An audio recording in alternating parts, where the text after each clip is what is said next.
Hi student, I am Asit Tiwari. Today in the 12th geography, the books fundamental of the human geography, the first lesson is going on human geography, nature and scope. In this video lecture, series of video lecture, I will discuss today the definitions of the human geography.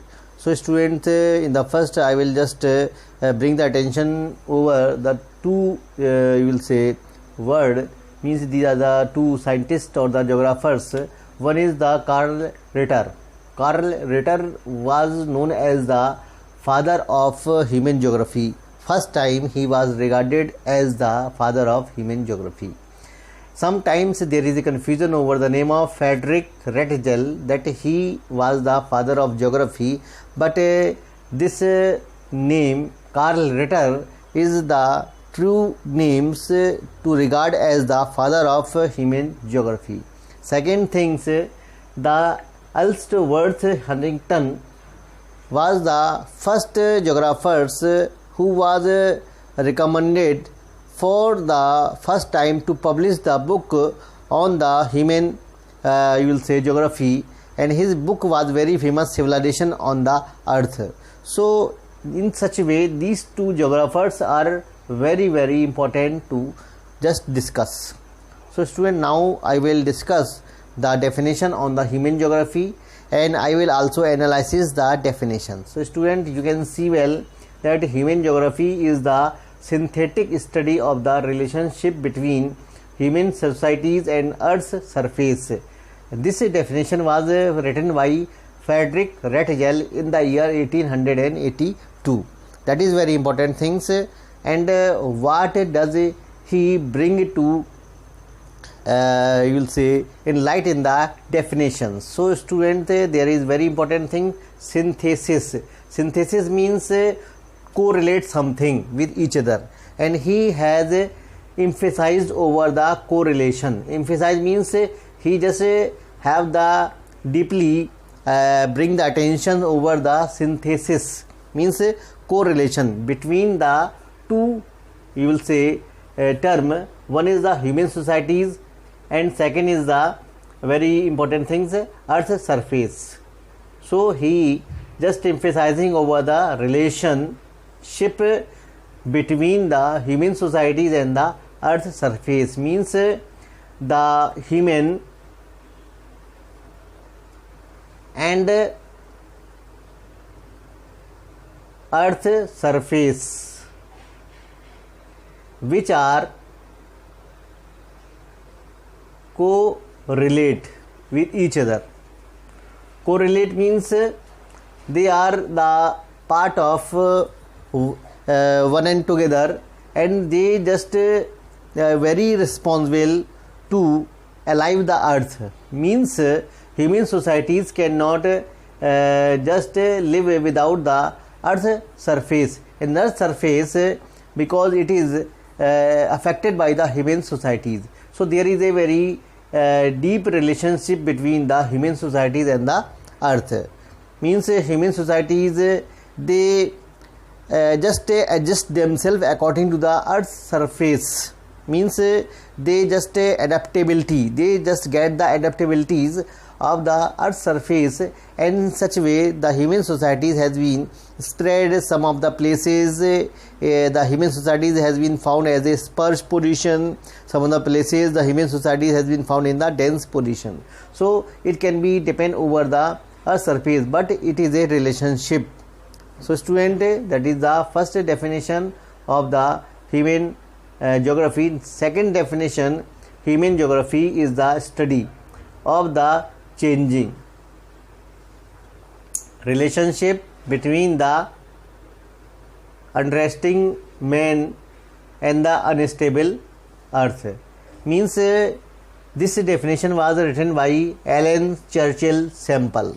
This definition was very famous, and in this definition Alan Churchill Semple just emphasizes over the dynamism in the relationship. Dynamism means he told that the human geography is a study of changing relationship, means all the times the all things are just movabilities, means all the things they do not still position, means every time there is the kind of movability has been seen, such as this relationship in the first has been changed all the time, there is a keep changing movement.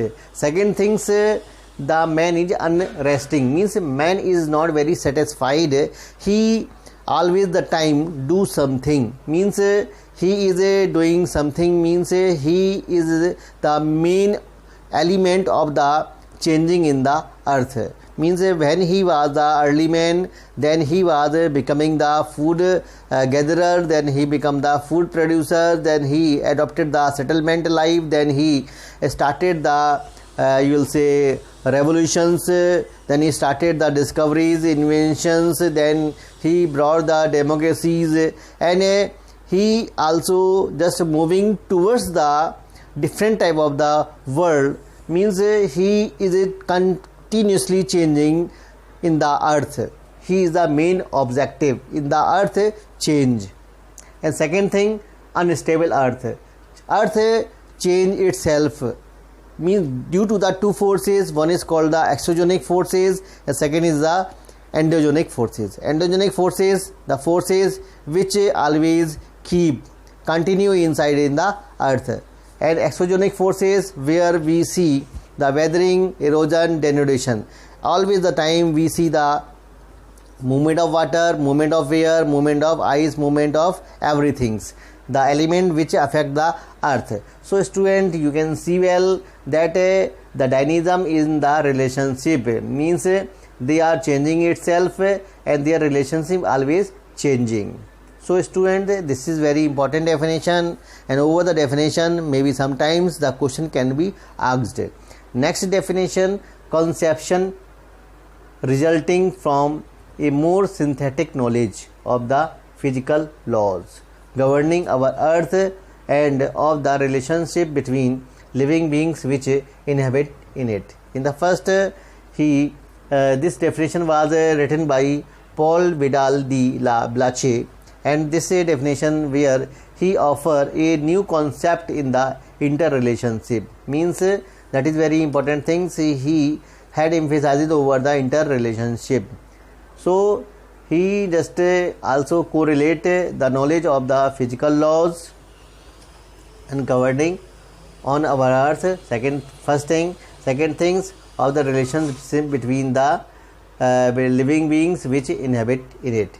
Physical laws means where the laws over the air, laws over the earthquakes, laws over the, you will say, different layers of the earth, different type of the physical activities which they are running according to the physical laws or the physical concept.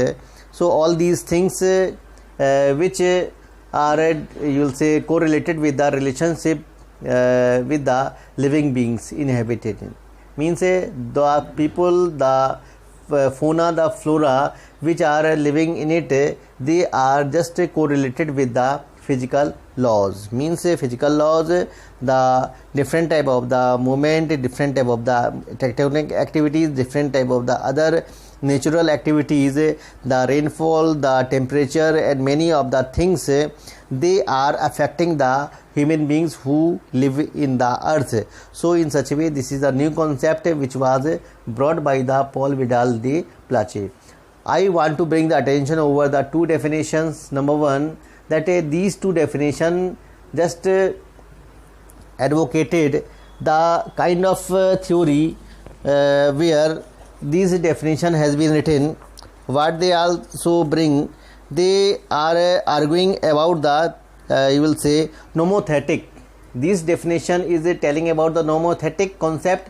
This definition also telling about the nomothetic concept, and this definition is telling about the audiographic concept. So these two definitions you go with the nomothetic concept, and this definition you go with the audiographic concept. That is very important thing which I want to make it clear. So hope student, as you listen me over the definition analysis, if you understand, you can just share my video, subscribe it my channel also, and share it also the video if you like it. So hope student, if you enjoy the video, so please do it as I just do it, as I just suggest to you, and thank you to listen me, thank you to watching me.